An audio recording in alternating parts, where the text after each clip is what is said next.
Bismillahirrahmanirrahim. Subject is financial management, and today's topic is valuation of long-term securities. This is fourth lecture on valuation of long-term securities. I'm Majidullah Khan, Assistant Professor, Institute of Business Studies, Kohat University of Science and Technology, Kohat.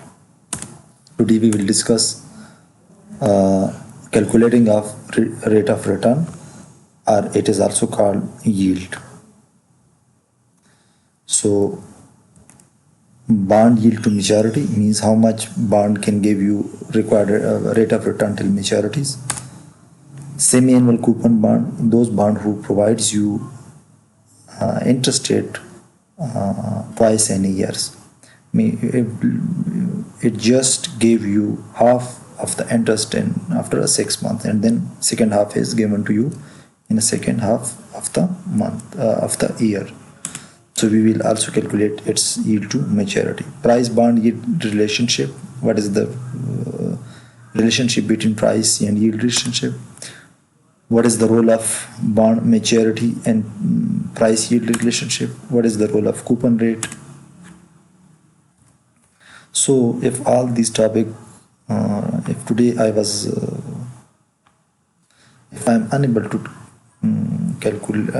cover these all topic in one lecture, I will record separate lecture on these price yield relationship, role of bond maturity, and role of coupon rate. So moving further, calculating rate of return or yields. Rate of return and yields are used synonymously in finance regarding this financial securities. So how we will calculate yield or rate of return on bond? There are 3 steps in calculating the required rate of return or yield in a bond. First of all, we will calculate what is expected cash flow that the bond or any financial securities will provide to the investor. Second, replace intrinsic value. We will have certain market value of that assets or that financial instrument. So we will replace this financial price. Intrinsic value with the market value. Solves for the market required rate of return. So we will calculate, when we replace intrinsic value with the market value, we will replace market required rate of return with what? With discounted. We will solve it. We will calculate the KE, which we called, which we are calculate discounted cash flow. So this will be yield to maturity or rate of return. Calculating bond yield to maturity. Determine yield to maturity for annual coupon paying bond with finite life. Those bond, let's suppose this is a year. We are at the start of the year. This is end of the first year. If you invest, let's suppose, some amount here, it's start of the bond will pay you interest at the end of the year on specific or stipulated coupon rate, which is written on the face on the bond. Then, so what should be the value? How we will calculate the value of the bond? So that is, we will replace this intrinsic value of the bond with the market price. Then we will expect all cash flow. So bond will give us a return each year, means I is equal to 1 up to n. No matter how much are the year, it may be 20-year bond, so it will be in case of 20-year bond, it will be from t is equal to 1 up to 20. So this will expand to the 20-year. But finally, it will the company will give us its maturity value or the face value of the bond back to the investor. So we will calculate present value of the bond as well. Now, there are two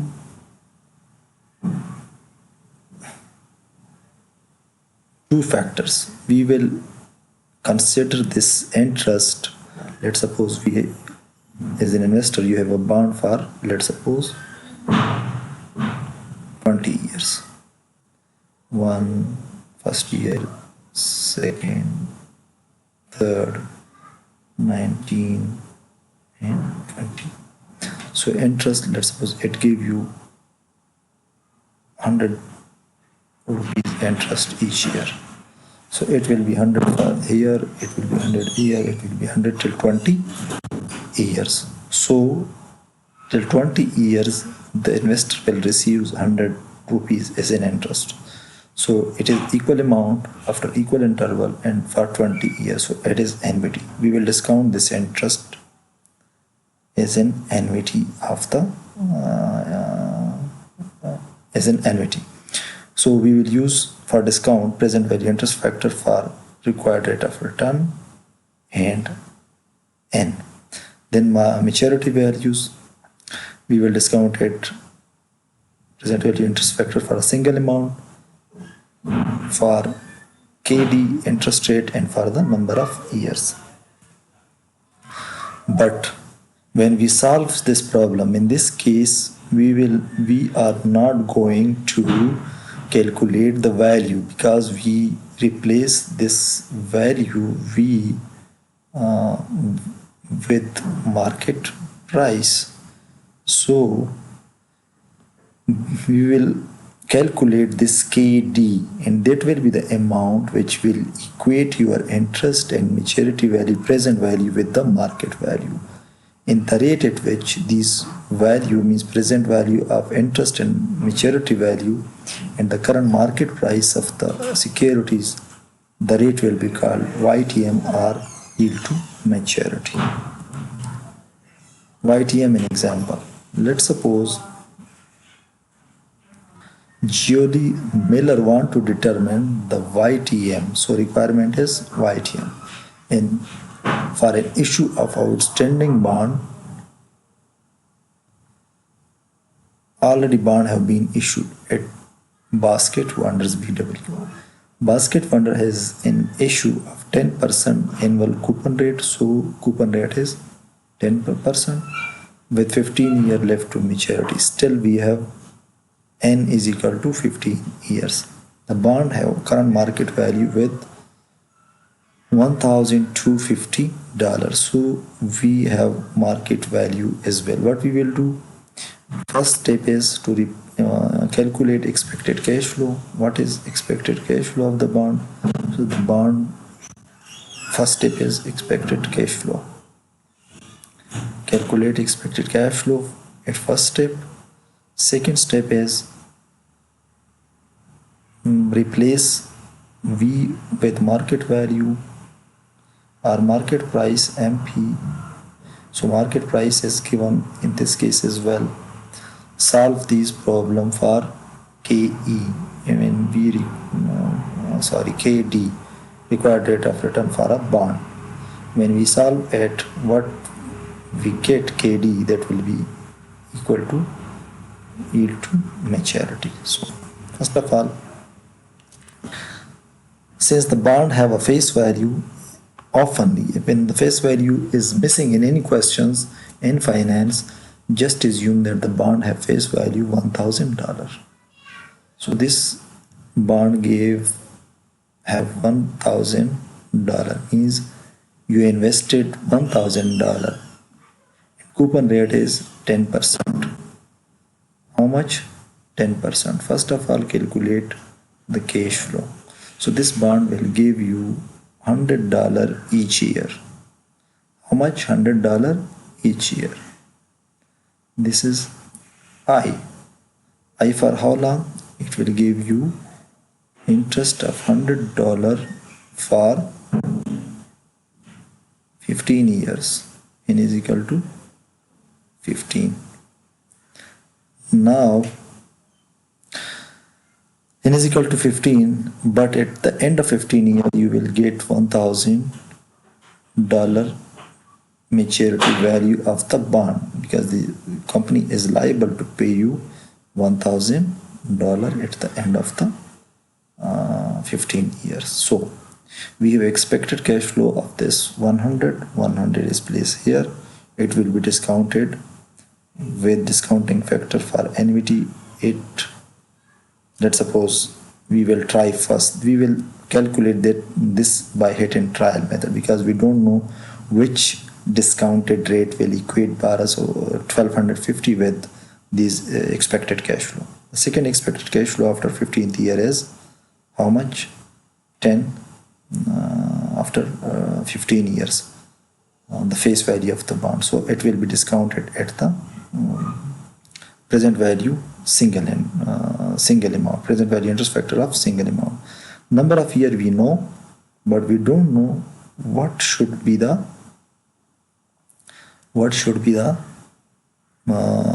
interest or discounted rate at which this $100 present value and 1000 present value will equal to 1250. So we will try first 9. When we try 9%, it becomes $1,081. So it is less than $1,250. This means that we apply a rate is a bit high. So we will reduce the rate. Example, we will try a 7%. So we have expected cash flow, that is 100. It is discounted with present value interest factor for annuity at 7% and 15 years. Then $1,000 present value interest factor 7% and 15 years. So 100 multiplied by this factor and 1000 multiplied by this factor, which is $272 means the rate is very low. So the rate is somewhere between 9% and 7%, which will equate the present value of the interest. Sorry, it is 7%. So somewhere maybe 8, maybe 8.5, maybe 8.3. So we will calculate it by interpolation. How we will use interpolation method? First of all, write 7% and its present value. For a 7%, we have present value of the cash flow is $1,272. Then for 9%, it is $1,081. Assume that the rate at which it equates is called IRR, internal rate of return, or yield to maturity. Often it is called yield to maturity. Sorry, it is YTM, not IRR. IRR is used in project evaluation technique. So this is, just assume that this is YTM. So at YTM, yield to maturity, rate of return, which the bond is provide, if you invest $1,250, that would give you this amount. Now in row, 7% in its present value of all cash flows, 9% in its present value of all cash flow, YTM and 1250. Then what is the difference between these two? We don't know. It is X. What is the difference between 7% and 9%? That is 2%. Now come to this side. What is the difference between 1273 and 1250? That is 192.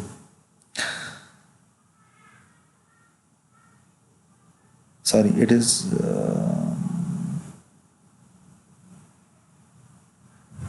23.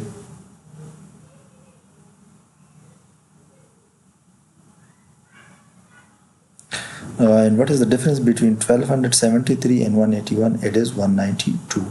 So here we will divide this in x by 0.2 means internal divided by external.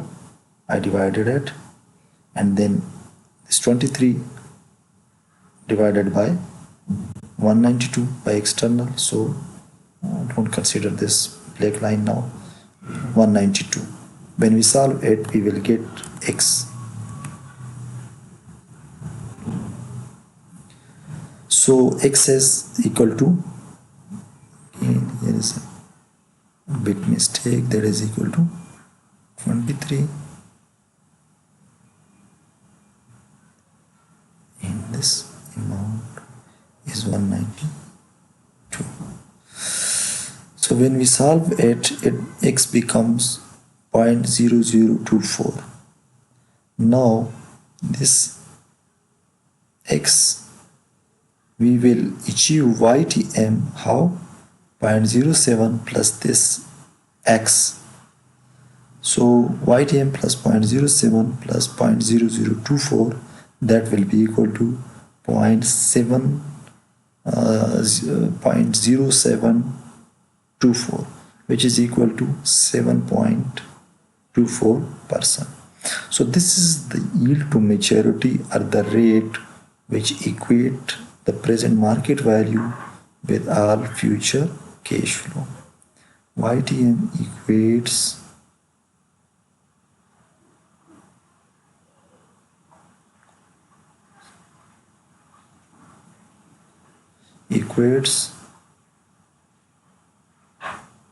market value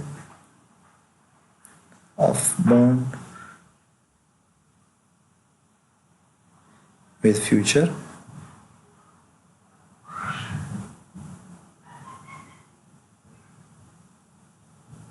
cash flow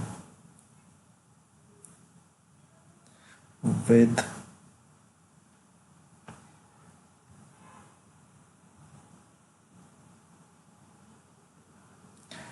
present value of cash flow.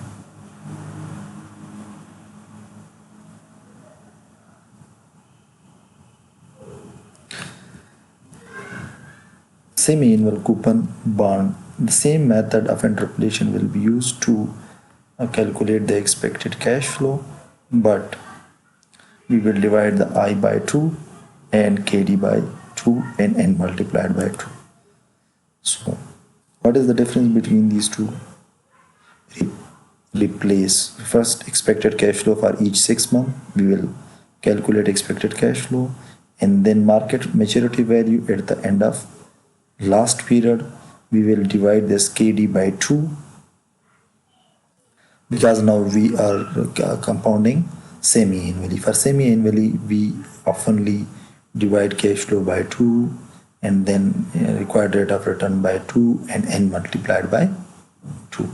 So this N is multiplied by 2.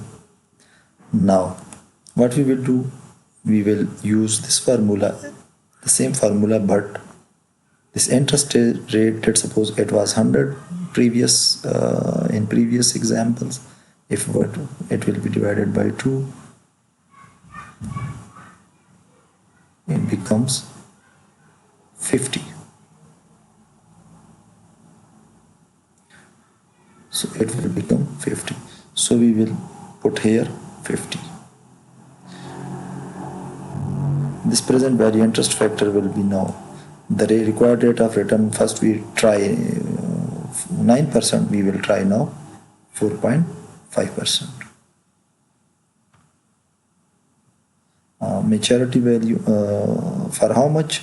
It will now, previously we check it for 15%, but now we will check it now for 30%.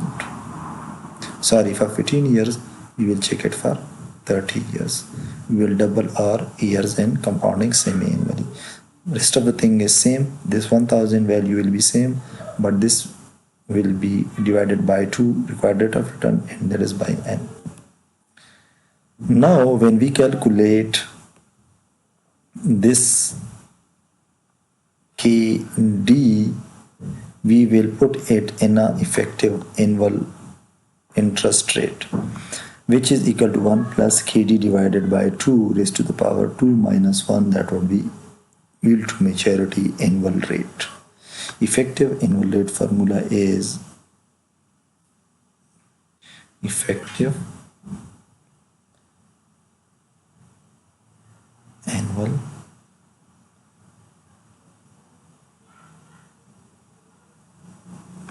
rate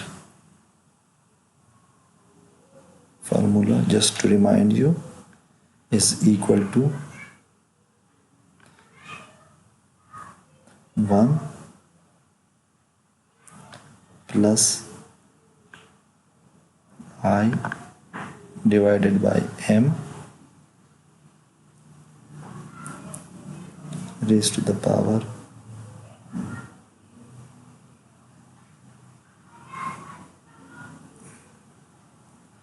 M minus 1. So this M is basically compounding for the year. If it is quarter, we will get put is here 4. If it is semi-annual, we will put it here 2. If it is monthly, we will put it here 12. So this formula is basically used for effective annual rate. 1 plus I divided by M raised to the power M minus 1. But we will calculate this portion first, as it is closed in parenthesis, so that then minus 1 we will get effective annual rate. Let's suppose the same examples. Julie Miller wants to determine the YTM for another issues of outstanding bond. The firm has an issue of semi-annual 8% semi-annual compound coupon rate. That 8% semi-annual means you will get it twice a year. Bond have maturity value is 20 years left to maturity. What we will do, then the market value is 950. Rest of the same thing is same. We will first calculate expected cash flow, then replace this value, intrinsic value, with the market value, and then we solve it for the discount rate. Determine yield to maturity for semi-annual coupon paying bond with the finite life. So when we calculate this KD, we will get YTM from this formula, effective annual rate. After applying the same interpolation method as we apply for the annual rate, we get that the KD divided by 2 is equal to 0.042622626. So 1 plus this amount raised to the power 2 minus 1, which is become 0.0871, which equal to 8.7%. This was all about today's lecture. See you in a coming lecture. Till then, Allah Hafiz.